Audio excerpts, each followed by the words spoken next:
데 없는지 좀 돌아봐 주시고, 특별히 여러분의 가정을 위해서도 이렇게 느헤미야와 같은 사람이 필요합니다. 기도하고 영적으로 분별해서 문제가 무엇인지, 또 이 문제들을 어떻게 해결해 나가야 되는지, 정말 여러분 그 역할들을 우리 부모님들이 잘 해주시면 좋겠다는 생각이 듭니다.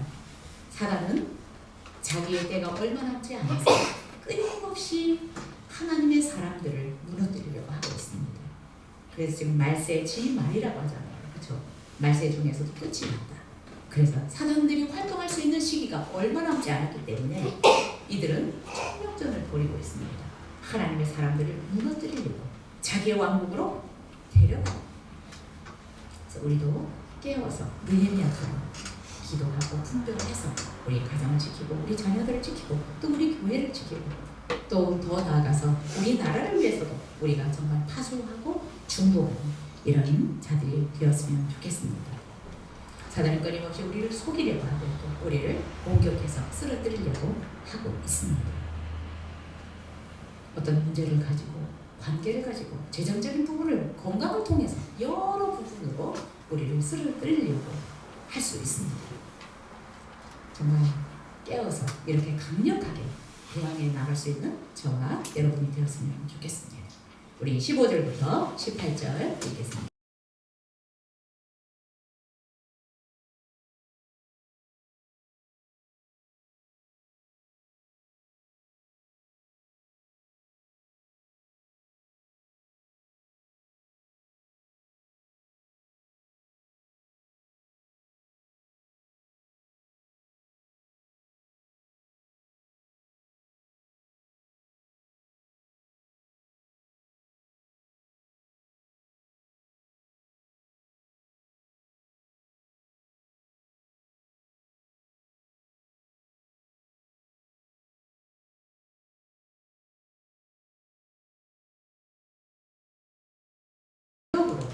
이스라엘을 흔들려고 하였지만 느헤미야는 그들의 의도를 간파했어요. 그래서 기도하고, 그리고 백성들을 더 총무장을 시켜서 일을 계속해서 진행하도록 하였습니다. 자, 소문이 들렸어요. 원수들에게. 야, 우리의 전략이 탄로났대. 느헤미야가 우리의 의도를 그냥 알아버렸대. 지금 15절에서 얘기를 합니다. 우리의 대적이 우리가 그들의 의도를 눈치챘다 함을 들었다. 느헤미야가 간파했던 이들의 의도를 눈치챘다라는 것을 대적들이 들었습니다. 이 얘기를 듣고 그냥 어때요? 가서 싸우지도 않았는데 벌써 이들은 꼬리를 내려고 했어요. 그런데 여기서는 그렇게 얘기합니다. 눈치챘다라고 하는데 그들이 기습 공격을 하려고 하고 정말 이들을 무력으로 와서 밀어버리려고 했는데 포기해버린 것입니다. 여러분, 이 사단은, 이 원수들은 생각보다 약해요. 벌써 우리의 의도를 알았다라고 하는데 벌써 그냥 꼬리를 내렸어. 그리고 그들의 전략을 무산시켰어요. 힘이 빠져버렸어요. 자, 그런데 성경은 어떻게 얘기를 하냐면 하나님이 그들의 꾀를 패하셨다. 그들의 전략을 무산시켰다라고 얘기를 합니다. 자, 느헤미야가 지금 의도하는 이 그들의 의도를 알고 지금 전략을 확실하게 세웠잖아요. 그렇죠? 백성들로 하여금 무장도 하게 하지만 하나님을 의지하도록 이 전략을 세우고 나가자, 싸우자라고 얘기를 했습니다. 그러니까 벌써 그들의 전략이 탄로난다라는 얘기를 듣고 딱 꼬리를 내리는데 성경은 하나님이 그들의 전략을 패하셨다, 무산시켰다라고 얘기를 합니다. 하나님이 이들의 전략을 무산시킨 것은 백성들이 포기하지 않고 죽으면 죽으리라. 정말 우리의 힘이 대적들보다 약하지만 하나님이 우리를 도우실 것이다 라는 믿음을 가지고 어때요? 총무장을 하고 더 적극적으로 일을 시작하는 것입니다. 지금 어떻게 일을 하고 있냐면 사람들의 절반은 일을 하지만 절반은 갑옷을 입고 창과 방패를 가지고 지금 파수를 하는 것입니다. 못 쳐들어오게, 못 넘어지게. 일을 하면서도 이제 딱 전략을, 일하는 사람, 경비병들, 파수꾼들을 따로 세웠습니다. 그리고 일을 하는 사람들도 한 손으로 일을 하면서 또 한 손으로는 언제 전쟁을 해야 될지 모르니까 병기를 들고 일을 하는 것입니다. 여러분, 정말 우리가 이스라엘 백성들이 142년 동안 성벽이 무너져서 수많은 사람들로부터 짓밟힘을 당했는데 이들 안에도 이 느헤미야의 말을 통해서 우리가 더 이상 이런 모욕과 환난을 당하고 살아갈 수 없다. 또한 우리의 자녀들을 우리가 그렇게 할 수 없다. 그래서 이들도 단단히 마음을 먹은 것 같아요. 그래서 일을 하면서도 병기를 들고 싸울 준비를 하고 하는 것입니다. 이런 마음으로 일을 하니까 하나님이 이 대적들의 마음을 흔들어 버리셨어요. 그래서 그들의 전략을 완전히 그냥 시도도 하지 않고 그냥 내려놓게 했습니다. 여러분, 사단은 의외로 약해요. 의외로 약해요. 우리의 어떤 말 한마디에 그들이 쫄 수 있습니다. 예수 그리스도의 그 권세 있는 이름을 우리가 사용할 때 그들은 그 권세 있는 이름 앞에 쫄 수 있습니다. 그냥 무너져 버릴 수 있습니다. 그래서 너무 쫄지 않았으면 좋겠습니다. 문제 앞에서도 우리가 너무 두려워하지 않았으면 좋겠습니다. 느헤미야가 얘기했던 것처럼 대적들을 두려워하지 말아라. 크시고 전능하신 하나님이 우리와 함께하고 계십니다. 우리가 눈으로 볼 때는 우리의 힘이 약해 보이지만 우리는 전능하신 하나님이 우리와 함께하고 있다. 그리고 우리가 여기서 포기하면 안 됩니다. 왜냐하면 그렇게 되면 우리의 자녀들, 우리의 아내들이 또 환난과 능력을 당할 수밖에 없다라는 것입니다. 백성들로 하여금 무장하고 성벽 공사를 하게 하고 보초를 서게 하였습니다. 정말 대적들이 공격할 것을 대비해서 만반의 태세로 지금 일을 하고 있는 것입니다. 22절부터 21절부터 23절에도 또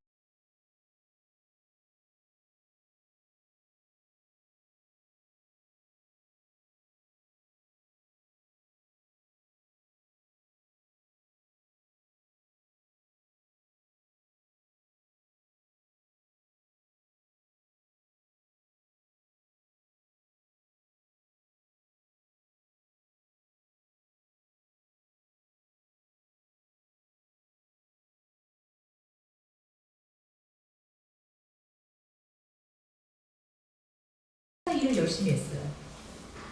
그냥 날이 밝을 때부터 저녁 늦게까지 일을 할 뿐만 아니라 창을 잡았다. 늘 경계태세를 늦추지 않고 일을 했어요. 그리고 일을 하던 사람들도 예루살렘 성 안에 와서 집으로 가지 말고 가다가 또 변을 나갈 수도 있으니까 먼 거리에 있는 사람들 성 안에 들어와서 자라.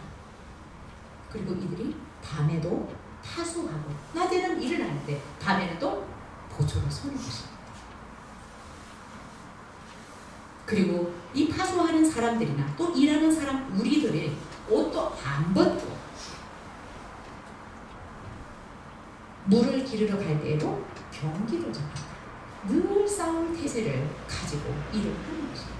경계 태세를 늦추지 않았습니다. 긴장을 늦추지 않고 이들이 적극적으로 대응해서 싸우고 또한 일을 했다라는 것입니다. 느헤미야는 20절에서 하나님이 우리를 위해서 싸울 거다 라고 이야기를 하고 있습니다. 대적들에 비해서 이스라엘이 힘이 약한 것 같으니까 많은 위협을 느끼고 두려움을 느꼈을 것입니다. 그러나 느헤미야는 이 상황에서 정말 백성들의 마음이 흔들리는 이 상황에서 두려워하지 말아라. 대적을 두려워하지 마라. 하나님을 기억해라. 하나님께서 우리를 도우실 것이고 우리를 위해서 싸우실 것이다 라고 20절에서 다시 한번 이들을 격려하고 있습니다.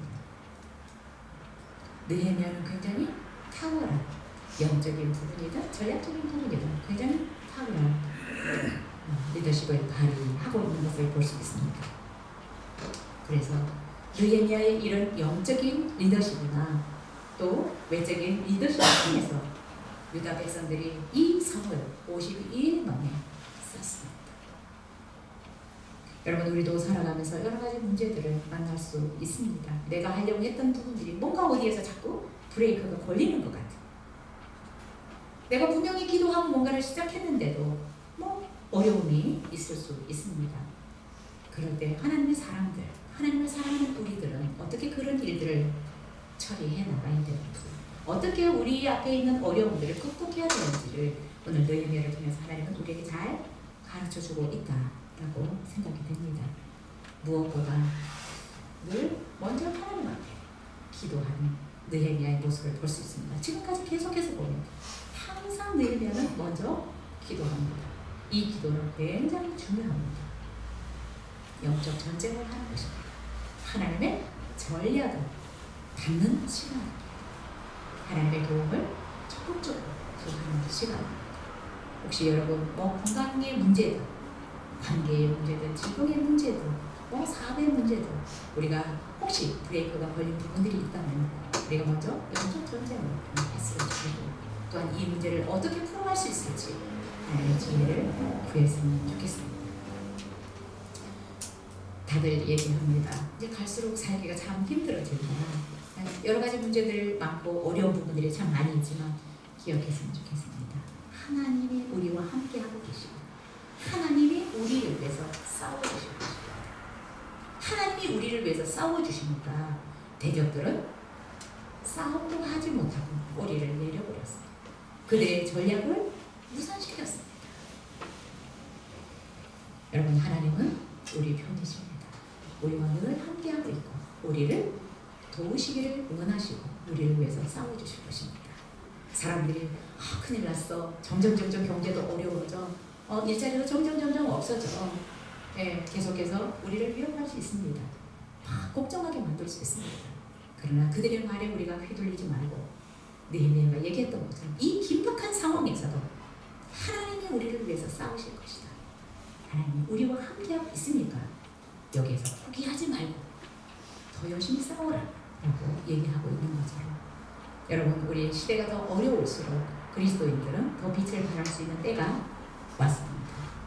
하나님을 모르던 사람들은 더 어려워질 수 있고 이 어려움들을 이겨나가기 힘들 수 있지만 오히려 우리는 우리와 함께 하시고 또 우리를 도우시는 하나님이 계신 것을 믿기 때문에 오히려 더 빛을 발할 수 있고, 이 어려운 시기에 어떻게 저 사람들은 저렇게 살 수 있지? 어떻게 저렇게 웃으면서 살 수 있지? 라고 말할 수 있을 것이라고 생각이 듭니다. 원하는 것은 정말 우리 성도님들이 또 제가 우리의 가정을 위해서, 우리 교회를 위해서, 또 더 나아가서는 우리 나라를 위해서 느헤미야처럼 파수꾼이 되는, 영적인 파수꾼이 되는 자들이 되었으면 좋겠다 생각이 듭니다. 여러분, 좀 어렵지만 힘내시고 또 어려운 문제들이 있지만 다시 한번 힘을 내서 기도하시고 하나님의 도우심을 구하고 또 문제를 어떻게 풀어갈 수 있을지 하나님의 지혜를 구할 수 있으면 좋겠습니다. 하나님 반드시 우리에게 지혜를 주실 것이고, 이스라엘 백성들이 그렇게 하려고 하니까 하나님이 먼저 가셔서 대적들의 그 꼬리를 내리게 하시는 거죠. 우리에게 그렇게 하시리라고 믿습니다. 우리 시간 기도하겠습니다.